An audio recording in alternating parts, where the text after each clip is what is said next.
श्री स्वामी समर्थ. चला तर मी आता या योजना 15 ते 20 जणांसाठी मी शाही पनीर बनवत आहे. तर त्यासाठी मी इथे कांदा परतायला टाकलेला आहे. त्यामध्ये खडे मसाले घातले, पूर्ण खडे मसाले तर तुम्हाला माहितीच असेल. आणि इथे मग मी मिक्सरमध्ये हिरव्या मिरच्या, अद्रक आणि लसूण भरपूर घेतला, मिक्सरमध्ये काढून घेतला. त्यानंतर मी मगज घेतलं, ते मिक्सरमध्ये एकदम फाईन पेस्ट करून घेतली. लगेच कढईमध्ये तेल तापायला ठेवलं.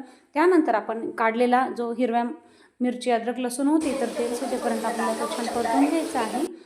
तर अशा प्रकारे मी ते परतून घेतला आणि त्यानंतर तेलामध्ये भाजीला छान कलर यावा म्हणून आधी मी 2 चमचे लाल तिखट घातलं. तुम्ही तिखट तुमच्या अंदाजानुसार घाला.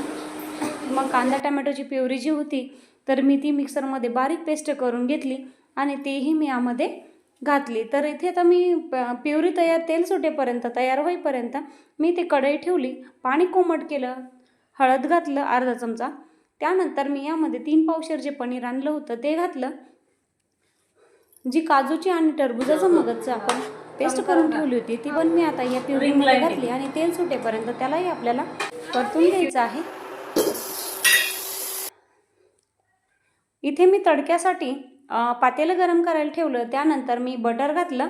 बटर घातल्याच्या नंतर धना पावडर, सब्जी मसाला, लाल तिखट, हळद असे बेसिकच मसाले जे घरातले आहेत तेच घातले.